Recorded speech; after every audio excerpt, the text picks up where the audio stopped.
Clearly, the farmer at the receiving end yet again. Given the state of poverty in our country, can we really allow food grain to go waste? Let me pose that question to Dr. Swaminathan. Dr. Swaminathan, not so long ago, the Supreme Court just described this as criminal neglect, saying not a single grain of food should be allowed to go waste. Why do we see that situation repeating time and again?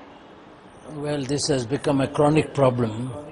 Almost every year at this time, we talk about the growing grain mountains in the midst of hungry millions.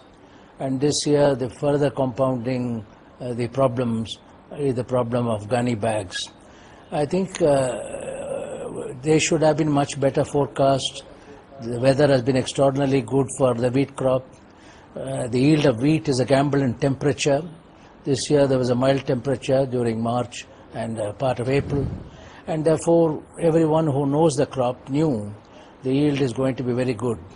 The preparations have been poor, and unfortunately, I think the state and the center can blame each other. But the fact remains that in our country, we have to work together, the state and the center.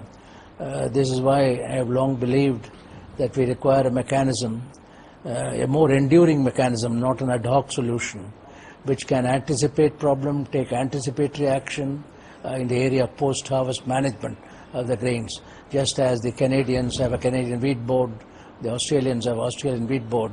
So my recommendation has been a National Grain Management Board consisting of the FCI, the Jute Board, all the people, the Surface Transport Board, because we have to manage it in an integrated way, and that is lacking today. And the sooner we set up a mechanism like the National Grain Post-Harvest Management Board, which has all the stakeholders in it, we will face to be a recurrent problem. A recurrent problem indeed, Mr. Sharma. We seem to talk about it every year, as Dr. Swaminathan was saying. It's a chronic problem. A very important suggestion coming from him there, a National Grain Management Board. Is that practical? Is it feasible? Is it something the government should work on? First of all, it's not only a chronic problem, I think it's a criminal neglect of the basic human necessity. And this is not a problem that is visible for last 5-6 years because of the television's growth. Right. But I remember when I was a journalist myself, 30 years back, we have been reporting consistently in the newspapers that food is rotting in Punjab and Haryana. Right. And believe me, every government would promise, yes, we'll take care of it, but nobody did it. The fact of the matter is that even now, nobody is interested in managing food. And I think it has to be a holistic program right from production till you distribute the food. I think there's a need for overhauling. I think in setting up one board or another group now, I think is not going to be helpful. You know, these kinds of slipshod methods or ad hoc measures or some measures which we think would help. I think what we need to go beyond this today. You know, it is time to overhaul Indian agriculture the way it is being managed. And I think that is the very essence or the basis of what this country requires. Because it's very shocking that the amount of food that we have, if we were to stack that food, let's say one bag of grain over right. another bag of grain, right. you can actually walk up to the moon and come back. That's the quantity of food lying in India, and yet 300 million people go to bed hungry. Is it not a crime? It is a crime, Mr. Sinha. It is indeed a crime, and in fact, Mr. Sharma has put it very aptly. It is criminal neglect, and look at the amount of food grain we have. Instead of celebrating that record harvest, we're actually wondering what we need to do with that food grain because there's just not enough storage. No, I think if we come back to the situation as it obtains today, we have to first of all keep in mind that India is a very complex country.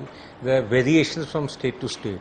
In Punjab, every day more than 1 lakh tons of wheat is being procured, and you will not hear of any problem at all of either gunny bag shortage or movement.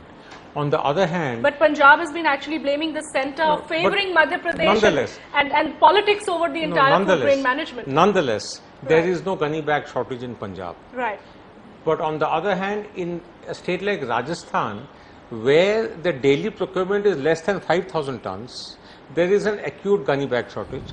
And in Madhya Pradesh, they seem to have remedied the situation now, but till 1 week back, with a daily procurement of about 25,000 tons, they were having problems. What I'm trying to say is that, you know, everyone knows the wheat forecasting.